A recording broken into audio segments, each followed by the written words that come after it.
তো একটা কথা আছে যে women, babies and dogs are loved unconditionally, মানে তুমি মেয়েদেরকে বা ডগসদেরকে বা বাচ্চাদেরকে আনকন্ডিশনালি ভালোবেসে ফেলো। বাট কি হবে যদি একটা মুভি আসে যেই মুভিতে এদের তিনজনকে ব্রুটালি মেরে দেওয়া হয় আর সেটা মারে মুভির hero. So welcome back to another episode of my channel. আর আজকে আমরা কথা বলতে চলেছি মার্কো মুভিটার ব্যাপারে।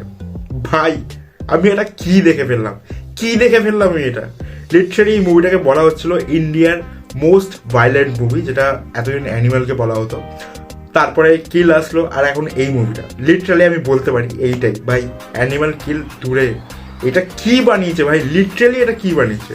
এই মুভিটা দেখার সময় না আমার হলে দু রকম রিয়াকশন হয়েছে। প্রথমত ভাই এটা কি দেখছি, আর সেকেন্ড ভাই এইটা কি দেখছি। লিটারালি ভাই হলে সেরকম লোক ছিল না, আর খুব কষ্টে আমি এই মুভিটাকে দেখতে পেরেছি। 5 ঘন্টা ট্রাভেল করে এখানে কোথাও সই পাওয়া যাচ্ছিল না, তাও আমি এই মুভিটাকে মালায়ালামে দেখেছি আর সাবটাইটেল সমেত। তো এই মুভিটাতে লিটারালি এত মার কাট রয়েছে, এত রক্তারক্তি রয়েছে, আর এত বাজে ব্রুটালি লোকেদেরকে মারা হচ্ছে, লিটারালি তোমার মার ফেটে যাবে ভাই। এটা কি দেখছি। লিটারালি যতজন হলে ছিল তারা জাস্ট প্রথম হাফটা, এই মুভির যে প্রথম হাফটা রয়েছে সেটা প্রচন্ড বোরিং। লিটারালি যখন প্রথম হাফটা চলছিল আমি ভাবছিলাম এটা কি দেখতে এসেছি, এইটাই দেখতে এসেছি, এটাকে লোকে এত অ্যাপ্রিসিয়েট করছিল। বাট তারপরে যখন ইন্টারভেল আসে, তারপরে চালু হয় সেকেন্ড হাফ, আর সেকেন্ড হাফে ভাই লিটারালি তোমার যদি মন কমজোর হয়, হার্ট কমজোর হয়, বেশি ফোকাফুকি করো তো এই মুভিটা দেখতে যেও না, তুমি বেঁচে ফিরতে পারবে না। হ্যাঁ, এই মুভিটা এতটাই ভায়োলেন্ট, এত কাটাকাটি হচ্ছে, আর কোনো ক্যারেক্টারের সাথে তুমি যদি এই মুভিটা একটুখানি মানে তোমার মনে একটা লাগাব চলে আসে না যে এই ক্যারেক্টারটাকে আমার ভালো লাগছে বা কিছু, নেক্সট পরের মুহূর্তে ক্যারেক্টারটা মরে যাবে। নেক্সট কোনো ক্যারেক্টার মানে এই মুভিটার নিজেদের লেভেলের ওপর যে ভায়োলেন্সের ওপর কোনো লিমিট রাখেনি, মানে প্রত্যেকটা লিমিটকে এরা লিটারালি ভাঙতে গেছে। যে আমি এই সার্টিফিকেট পাবো, ভালো করে পাবো, সব দেখিয়ে পাবো, কোনো জায়গায় কম্প্রোমাইজ করেনি যেখানে মানে ভায়োলেন্স দেখানো হবে না। আর মানে এতটা মানে ব্রিথ টেকিং, তুমি নিঃশ্বাস নিতে পারবে না পরের মুহূর্তে কি হয়ে যাবে, তুমি জাস্ট এইটা ভাবতে চালু করবে যে পরের মুহূর্তে কি করে মারবে একে।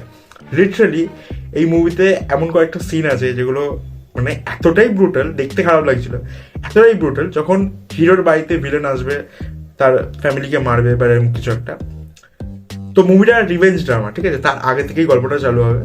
তো এইখানে যখন ভিলেন আসবে, এখানে কি করবে, একজন প্রেগনেন্ট মহিলা আছে, তো তার উপর তোমার কি হবে, তোমার একটা দয়ার ভাব আসবে যে না একে মারবো না, যেমন অ্যানিমাল মুভির শেষে হয়েছিল, তার ভাইরা এরকম করেছিল আপনার স্ত্রীর ওপর।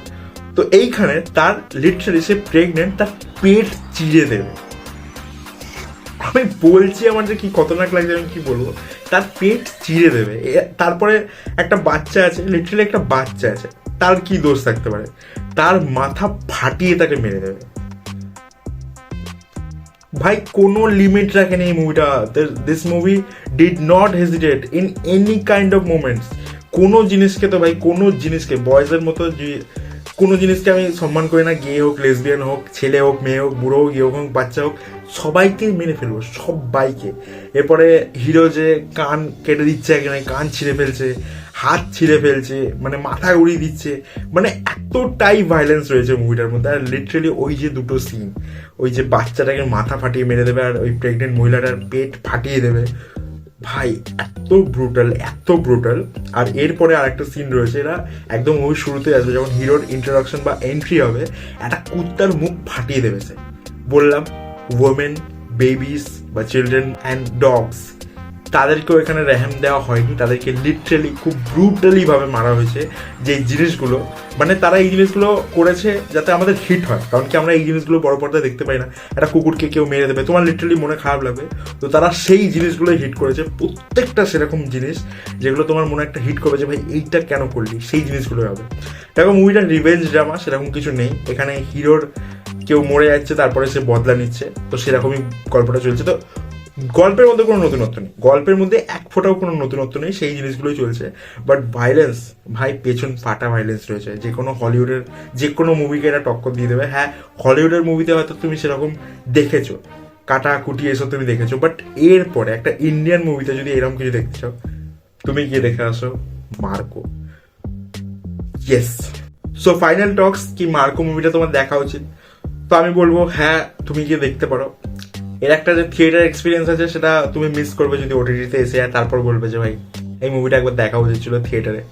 তো মার্কো মুভিটা একটা মাইলস্টোন সেট করে যাচ্ছে ভাইলেন্স বা ভাইলেন্ট মুভি কিরম করে বানাতে হয় ইন্ডিয়াতে, কোনো রকম লিমিটকে না দেখে সব ভেঙে দাও, জাস্ট গান ফাটিয়ে দাও লোকে, এরকম একটা মুভি বানাও, অ্যান্ড দ্যাট ইজ মার্কো। এখানে যে হিরো যে রয়েছে, আমি তার নামটা ঠিক মনে করতে পারছি না, তো তাকে এর আগে আমি দেখেছিলাম জনতা গ্যারাজ মুভিটাতে জুনিয়র এনটিআরের সাথে, তারপরে তাকে এই মুভিটাতে দেখছি, অ্যান্ড তার পারফরমেন্সও ঠিকঠাক ছিল, বাট ভাইলেন্স দারুণ আছে। যদি তুমি ভাইলেন্স বা ভাইলেন্ট মুভি দেখতে চাও তাহলে অবশ্যই গিয়ে দেখতে পারো মার্কো। খুঁজে নাও কোথায় শো আছে ভাই, আমার তো পেছন ফেটে গেছে খুঁজতে গিয়ে। সো মার্কো মুভিটাকে এক কথায় বলা যেতে পারে প্রচন্ড ভাইলেন্ট একটা মুভি। যদি হার্ট কমজোর হয় গিয়ে দেখো না, লিটারালি তুমি বমি করে ভাসাবে, এমন এমন কিছু সিন রয়েছে। বাট মজা যদি পেতে চাও অবশ্যই গিয়ে দেখতে পারো মার্কো, অ্যান্ড তুমি রিগ্রেট করবে না। বাট হ্যাঁ, এরপরে বমি টমি হয়ে গেলে আমি জানি না। তো যাই হোক, এই ছিল আজকের ভিডিও। যদি ভিডিওটা ভালো লাগে অবশ্যই ভিডিওটাকে লাইক করে দিও, কমেন্টে জানাতে পারো তোমাদের মতামত এই মুভিটাকে নিয়ে। আর এইরকম যদি কোনো ভাইলেন্ট মুভি তোমার রেকমেন্ডেশনে থাকে অবশ্যই আমাকে কমেন্টে জানাতে পারো। দেখা হচ্ছে খুব তাড়াতাড়ি নতুন ভিডিওতে। চ্যানেল নতুন থাকলে অবশ্যই চ্যানেলটাকে সাবস্ক্রাইব করে দিও। পিস।